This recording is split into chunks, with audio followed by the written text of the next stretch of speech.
सनातन धर्म के सबसे पावन और महान पर्वों में से एक है महाशिवरात्रि। ये वो दिन है जब स्वयं देवों के देव महादेव की आराधना की जाती है और संपूर्ण ब्रह्मांड शिवमय हो जाता है। आज हम आपके समक्ष महाशिवरात्रि की वो पावन और प्राचीन कथा लेकर आए हैं जिसका महत्व शब्दों में बयान करना असंभव है। शास्त्रों में वर्णित है कि यह कथा केवल एक कहानी नहीं बल्कि साक्षात महादेव का आशीर्वाद है।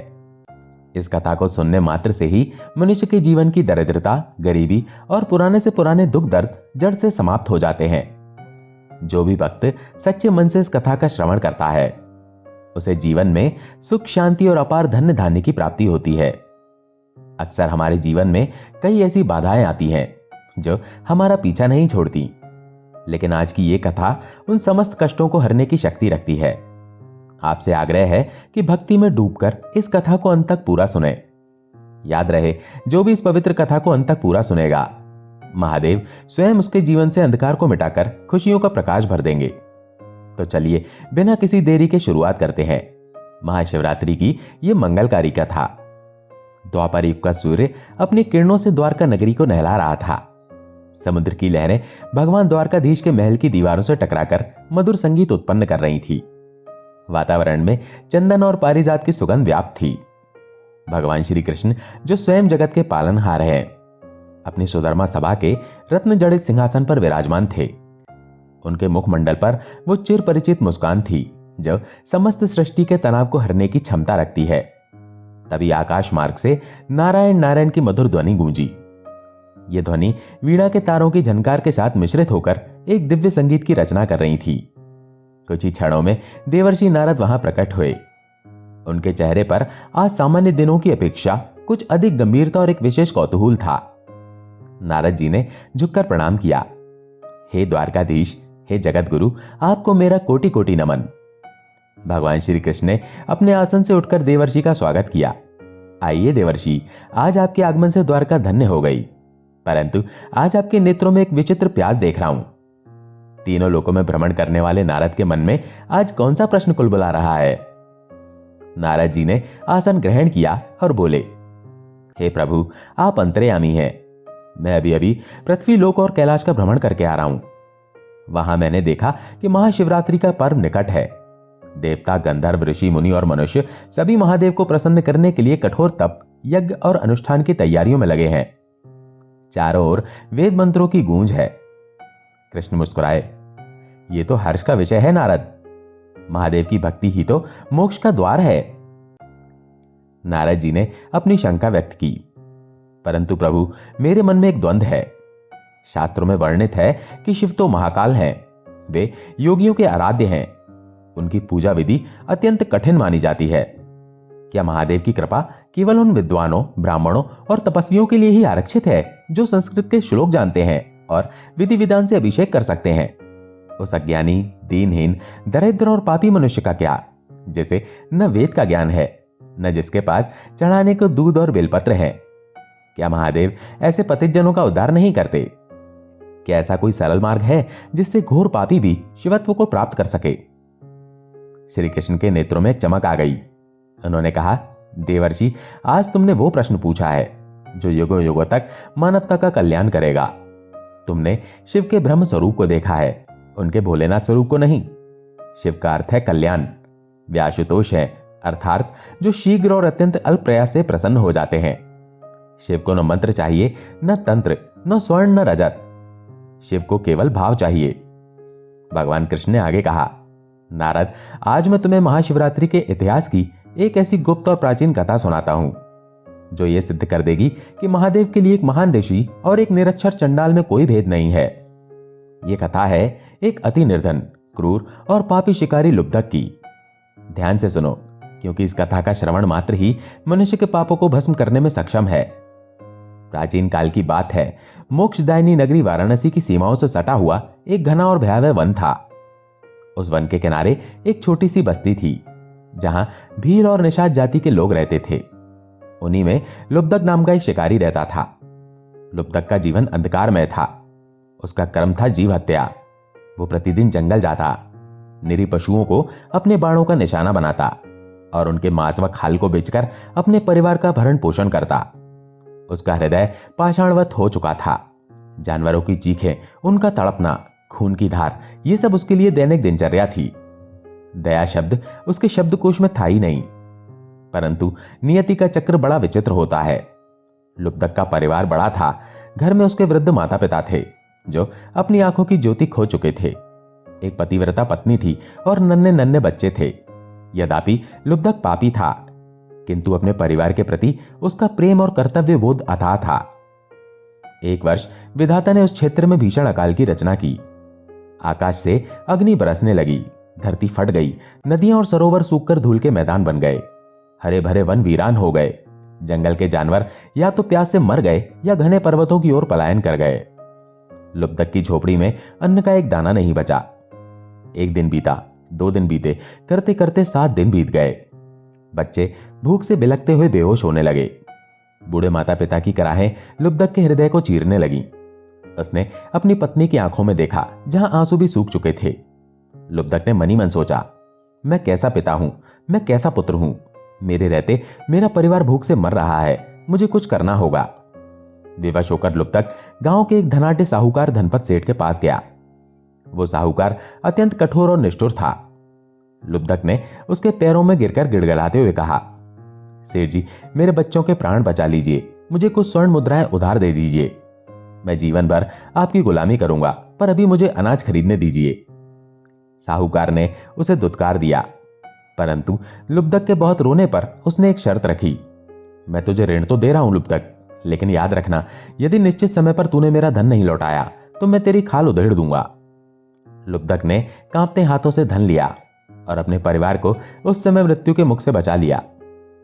परंतु अकाल लंबा चला, शिकार मिलता नहीं था और ऋण का ब्याज बढ़ता गया। वो दिन आ गया जब उसे ऋण चुकाना था, लेकिन लुब्धक की जेब खाली थी।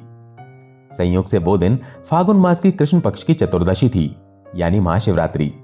सुबह होते ही साहूकार अपने लठैतों के साथ लुब्धक के घर आ धमका। उसने लुब्धक को घसीटते हुए बाहर निकाला। साहूकार गरजा, धोखेबाज, मेरा पैसा कहां है? लुब्धक ने हाथ जोड़कर कहा, सेठ जी, अकाल के कारण शिकार नहीं मिला, मुझे थोड़ा और समय दे दीजिए। लेकिन साहूकार ने एक न सुनी। वो लुब्धक को मारते पीटते अपने साथ ले गया और अपने भव्य शिवालय के पीछे बनी एक अंधेरी सीलन भरी काल कोठरी में बंद कर दिया। विडंबना देखिए, बाहर साहूकार ने एक विशाल शिव मंदिर बनवाया था। आज महाशिवरात्रि थी, इसलिए सुबह से ही मंदिर में भक्तों की भारी भीड़ थी। घंटों की आवाज, शंखनाद और ब्राह्मणों के वेद मंत्र जोर जोर से गूंज रहे थे। ओम नमः शिवाय, हर हर महादेव, कपूर गौरम करुणावतारम, संसार सारम भुजगेंद्रहारम। लुब्धक उस अंधेरी कोठरी में भूखा प्यासा पड़ा था। उसे क्रोध आ रहा था, उसे अपने बच्चों की चिंता हो रही थी, लेकिन न चाहते हुए भी उसके कानों में निरंतर भगवान शिव के नाम और उनकी कथाएं पड़ रही थी। सुबह से दोपहर और दोपहर से शाम हो गई। लुब्धक को न अन्न मिला न जल। शास्त्र कहते हैं कि शिवरात्रि के दिन उपवास और सत्संग श्रवण का विशेष महत्व है। लुब्धक ने जानबूझकर यह नहीं किया था, लेकिन परिस्थितिवश उसका निर्जला उपवास भी हो गया और शिव श्रवण भी। उसका मन अनजाने में शुद्ध होने लगा। संध्या के समय साहूकार कोठरी में आया। उसने लुब्धक को लात मारकर जगाया और बोला, अरे नीच, सूरज डूबने वाला है। अगर तूने कल सुबह तक मेरा पूरा कर्ज नहीं चुकाया तो मैं तेरे बूढ़े माँ बाप और बच्चों को गुलाम बनाकर बेच दूंगा। जा, ये तेरा आखिरी मौका है। लुब्धक को छोड़ दिया गया। वो पागलों की भांति अपने घर की ओर नहीं, बल्कि सीधे जंगल की ओर भागा।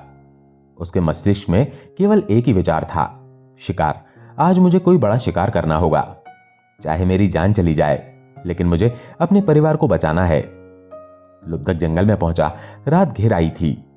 घना अंधकार ऐसा था मानो काजल फैला दिया गया हो। जंगल सन्नाटे में डूबा था। केवल झींगुरों की आवाज और कभी कभी गीदड़ों की हुंकार सुनाई देती थी। लुब्धक जानता था कि जानवर पानी पीने के लिए सरोवर के पास जरूर आएंगे।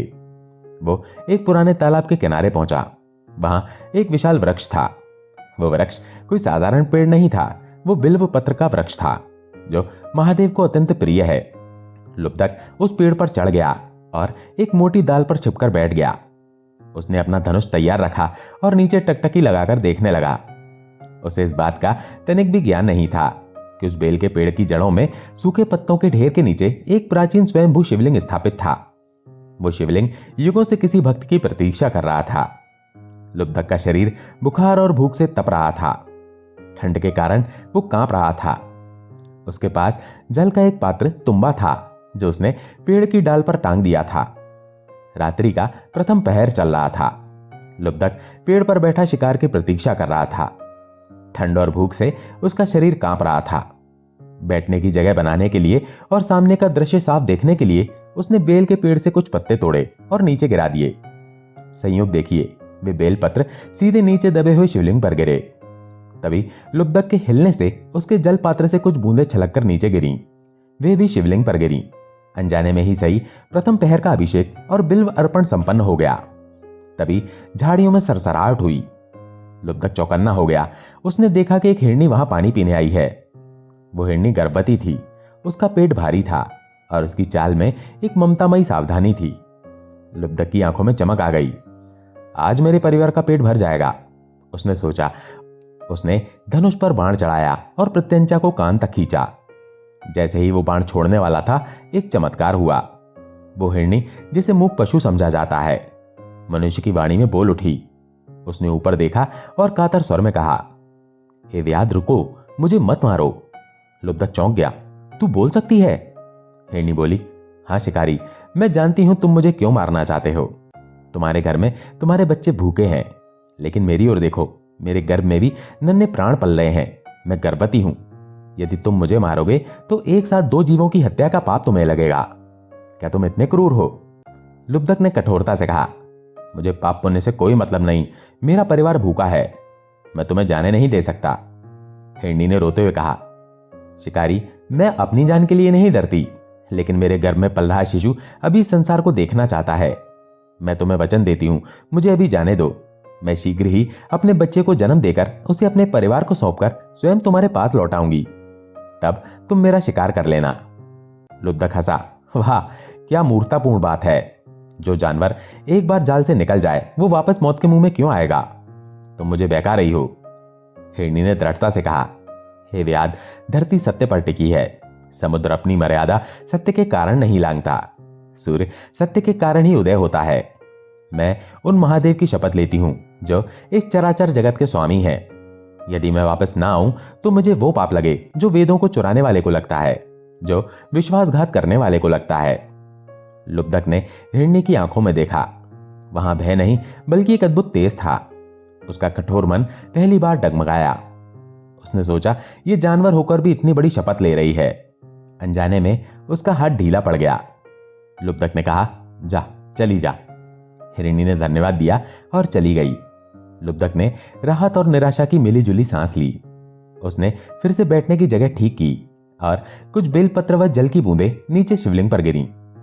रात्रि का दूसरा प्रहर शुरू हो चुका था। ठंड बढ़ गई थी। लुब्धक की भूख अब असहनीय हो रही थी। वो पछता रहा था कि उसने हिरनी को क्यों जाने दिया। तभी दूसरी हिरनी वहां आई। यह हिरनी युवा थी और बहुत सुंदर थी, लेकिन वो बहुत व्याकुल दिख रही थी। वो इधर उधर सूंघ रही थी, मानो किसी को खोज रही हो। लुब्धक ने सोचा, इस बार मैं चूक नहीं करूंगा। वो पहली हिरनी तो भाग गई, अब ये मेरा शिकार बनेगी। उसने तुरंत बाण चढ़ाया। उसकी हरकत से फिर कुछ बेलपत्र और जल नीचे शिवलिंग पर गिरे। दूसरे पहर की पूजा भी अनजाने में हो गई। जैसे ही उसने निशाना साधा, वो हिरनी भी बोल उठी, ठहरो शिकारी, मुझे मत मारो। हिरनी की आंखों में आंसू थे। उसने कहा, हे व्याध, मैं कारमार्थ नहीं हूं, मैं विराणी हूं। मैं अपने खोए हुए पति को खोज रही हूं। मैं उसके दर्शन के बिना शरीर त्याग नहीं सकती। यदि तुम मुझे अभी मार दोगे तो मैं अतृप्त आत्मा बनकर भटकूंगी और तुम्हें भी शांति नहीं मिलेगी। लुब्धक झुंझला गया। अरे, ये जंगल है या संतों का आश्रम? हर जानवर उपदेश दे रहा है। मेरे बच्चे भूख से मर रहे हैं, मैं और दया नहीं दिखा सकता। हिरनी ने हाथ जोड़कर मनुष्य की भांति भाव बनाकर कहा, शिकारी, मैं जीवन का मोह नहीं करती। स्त्री का धर्म है अपने स्वामी की सेवा। मुझे बस एक बार अपने पति से मिल लेने दो, उनसे अंतिम विदा ले लेने दो। मैं वचन देती हूं, मैं सूर्यास्त से पहले तुम्हारे पास आ जाऊंगी। लुब्धक ने कड़वाहट से पूछा, मैं तुम पर विश्वास क्यों करूं? हिरनी बोली, यदि मैं वापस ना आऊं तो मुझे वो घोर पाप लगे जो अपनी पतिव्रता पत्नी को त्यागने वाले पुरुष को लगता है, या जो गुरु का अपमान करने वाले शिष्य को लगता है। लुब्धक का मन फिर से द्वंद्व में फंस गया। उसके भीतर का मानव जाग रहा था। विश्वास एक ऐसी डोर है जो पत्थर को भी बांध लेती है। लुब्धक ने उसे भी जाने दिया। अब तीसरे पहर का समय था। घना अंधेरा और डरावनी आवाजें चरम पर थीं। लुब्धक अब भूख से निडाल हो रहा था। उसे चक्कर आ रहे थे। उसका मन ग्लानि से भर गया था। मैंने 2-2 शिकार छोड़ दिए। मैं कितना बड़ा मूर्ख हूं। तभी वहां एक पुष्ट और बलिष्ठ हिरण आया। उसके सींग बड़े और रौबदार थे।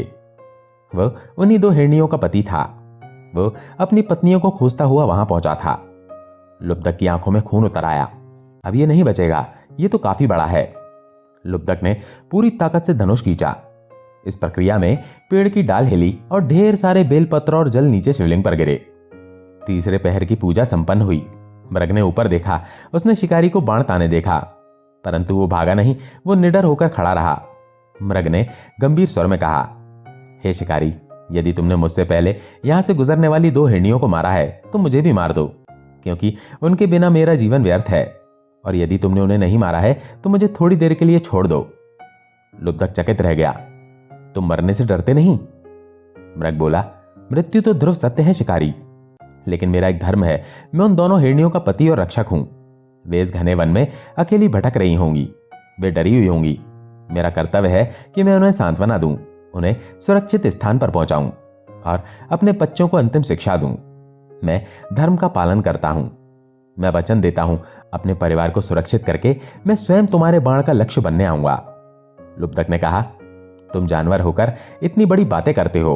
अगर तुम नहीं लौटे तो?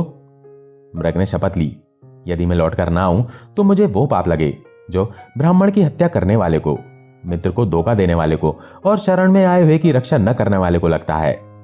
लुब्धक स्तब्ध रह गया। इन पशुओं के पास कौन सा ज्ञान है जो मेरे पास नहीं? वो सोचने लगा, मैं मनुष्य होकर भी दानव हूं और ये पशु होकर भी देवता हैं। एक अजीब सी शक्ति ने उसे रोक दिया। उसने मृग को भी जाने दिया। अब रात्रि का अंतिम और चौथा पहर आरंभ हुआ। ब्रह्म मुहूर्त निकट था। लुब्धक अब पूरी तरह टूट चुका था। भूख, प्यास, ठंड और मानसिक तनाव ने उसे निचोड़ दिया था। वो पेड़ पर बैठा रो रहा था। मैं खाली हाथ घर कैसे जाऊंगा? मैं अपने बच्चों को मरते हुए कैसे देखूंगा? वो अपने पापों को याद करने लगा। उसने अपने जीवन में कितने निर्दोष जीवों की हत्या की थी। वे सब दृश्य उसकी आंखों के सामने घूमने लगे। तभी पूर्व दिशा में हल्की लालिमा छाने से पहले उसने एक ऐसा दृश्य देखा जिसने उसके अस्तित्व को झकझोर कर रख दिया। वो हिरनी जिसने बच्चे को जन्म दे दिया था, वो दूसरी हिरनी, वो मृग और उनके साथ नन्हे नन्हे हिरण के बच्चे। पूरा परिवार एक साथ वहां आ खड़ा हुआ। उनमें से किसी ने भागने की कोशिश नहीं की। मृग ने आगे बढ़कर कहा, हे श्रेष्ठ मानव, हम अपना वचन निभाते हुए सब परिवार तुम्हारे समक्ष उपस्थित हैं। हम नहीं चाहते कि तुम्हारे बच्चे भूखे मरें। तुम हम सबका वध कर लो और अपने परिवार की रक्षा करो। पहली हिरनी बोली, शिकारी, पहले मुझे मारो, मैंने सबसे पहले वचन दिया था। दूसरी बोली, नहीं, पहले मुझे मारो। मृग बोला, मैं इनका रक्षक हूं, पहले मेरा वध करो। यह दृश्य देखकर लुब्धक के हाथ से धनुष बाण छूटकर नीचे गिर गया। उसका कठोर शिकारी हृदय, जो वर्षों की हिंसा से पत्थर बन चुका था, मोम की तरह पिघल गया। उसकी आंखों से आंसुओं की धारा बह निकली। वो पेड़ से नीचे कूद पड़ा। लुब्धक उन जानवरों के सामने घुटनों के बल बैठ गया और हाथ जोड़कर रोने लगा। धिक्कार है मुझ पर, धिक्कार है मेरे जीवन पर। तुम पशु होकर भी सत्य और धर्म की साक्षात मूरत हो। तुम एक दूसरे के लिए और अपने वचन के लिए प्राण देने को तैयार हो, और मैं बुद्धिमान मनुष्य होकर भी केवल अपने पेट के लिए पाप करता रहा। मैंने आज तक न जाने कितनी माताओं की गोद सुनी की। लुब्धक जोर से चिल्लाया, नहीं, अब और नहीं, मैं अब किसी जीव की हत्या नहीं करूंगा, चाहे मेरे प्राण चले जाएं। हे मृग, तुम सब मेरे गुरु हो। तुमने मुझे मनुष्य होना सिखाया। जाओ, तुम सब स्वतंत्र हो। लुब्धक ने अपना धनुष तोड़ दिया और वहीं शिवलिंग के पास बैठकर शिव शिव का उच्चारण करते हुए रोने लगा। अनजाने में उसने जो बेलपत्र और आंसू गिराए, उससे चौथे पहर की पूजा भी पूर्ण हो गई। लुब्धक का हृदय अब पूर्णतः निर्मल हो चुका था। उसकी हिंसा अहिंसा में बदल चुकी थी। उसका स्वार्थ त्याग बन चुका था, और जहां त्याग और प्रेम होता है वहीं शिव होते हैं। अचानक उस वन में कोटि कोटि सूर्यों का प्रकाश फैल गया। आकाश से पुष्पों की वर्षा होने लगी। शीतल मंद और सुगंधित पवन बहने लगी। उस बेल वृक्ष के नीचे दबा हुआ शिवलिंग प्रकाशमान हो उठा। और तभी वहां साक्षात देवादिदेव महादेव प्रकट हुए। उनका स्वरूप अत्यंत दिव्य था। कपूर के समान गौरवर्ण, जटाओं में गंगा की धारा, मस्तक पर चंद्रमा, गले में सर्पों की माला और हाथ में त्रिशूल। उनके नेत्र करुणा से छलक रहे थे। नंदी पर सवार भोलेनाथ ने लुब्धक को देखा। लुब्धक भय और विस्मय से कांपने लगा। वो साष्टांग दंडवत गिर पड़ा। महादेव ने अपनी गंभीर और मेघ जैसी वाणी में कहा, उठो वत्स लुब्धक, मैं तुम्हारी तपस्या से प्रसन्न हूं। लुब्धक ने रोते हुए कहा, प्रभु मैं तो अधम पापी हूं, मैंने कौन सी तपस्या की, मैं तो शिकार करने आया था।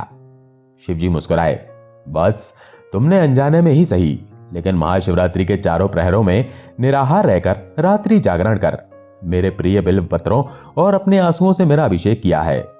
लेकिन उससे भी बड़ी बात, तुमने अहिंसा परम धर्म को अपनाया है। तुमने एक मूक प्राणी पर दया की है। जो मेरे बनाए जीवों पर दया करता है, मैं उसका ऋणी हो जाता हूं। महादेव ने कहा, मांगो लुब्धक, तुम जो चाहोगे मैं तुम्हें दूंगा। क्या तुम्हें धन चाहिए, राज्य चाहिए या स्वर्ग चाहिए? लुब्धक ने भगवान के चरणों को पकड़ लिया। उसने कहा, हे प्रभु, जब पारस पत्थर मिल गया हो तो लोहे की क्या चाहत। मुझे अब संसार का कुछ नहीं चाहिए, बस मेरे मन से पाप का अंधकार मिटा दीजिए और मुझे अपनी शरण में ले लीजिए। मेरे परिवार का कल्याण हो, बस यही विनती है। भगवान शिव ने कहा, तथास्तु, आज से तुम निषाद राज के नाम से जाने जाओगे। तुम्हारा ये जन्म पाप मुक्त हुआ। अंत समय में तुम्हें और तुम्हारे परिवार को मेरे शिवलोक में स्थान मिलेगा। और सुनो, ये वन आज से व्यागेश्वर वन के नाम से जाना जाएगा। इतना कहकर महादेव अंतर ध्यान हो गए। जब लुब्धक अपने घर लौटा तो उसने देखा कि चमत्कार हो चुका है। उसकी फूस की झोपड़ी एक सुंदर भवन में बदल गई थी। घर में अन्न और धन के भंडार भरे थे। सबसे बड़ा आश्चर्य यह था कि उसके अंधे माता पिता की आंखों की रोशनी वापस आ गई थी। वे अपने पोते पोतियों के साथ खेल रहे थे। उधर उस साहूकार सेठ को भी रात में स्वप्न आया, जिसमें उसे अपनी क्रूरता का भान हुआ। वो दौड़ता हुआ लुब्धक के पास आया और अपने पापों की क्षमा मांगी। लुब्धक ने उसे गले लगा लिया। लुब्धक ने अपना शेष जीवन शिव की भक्ति और समाज सेवा में बिताया। जब उसकी मृत्यु हुई तो स्वयं शिवगण उसे लेने आए और उसे कैलाश पर्वत पर ले गए। कथा समाप्त कर श्री कृष्ण ने नारद जी की ओर देखा। नारद जी के नेत्रों से प्रेमाश्रु बह रहे थे। कृष्ण बोले, नारद, देखा तुमने, शिव को रिझाने के लिए महलों की नहीं, मन की शुद्धता की आवश्यकता है। उपवास ने उसके शरीर को शुद्ध किया, जागरण ने उसकी चेतना को जगाया, शिव श्रवण ने उसके कानों को पवित्र किया और दया ने उसकी आत्मा को परमात्मा से मिला दिया। महाशिवरात्रि केवल एक तिथि नहीं है नारद, ये अंधकार से प्रकाश की ओर, असत्य से सत्य की ओर और मृत्यु से अमरता की ओर जाने का महापर्व है।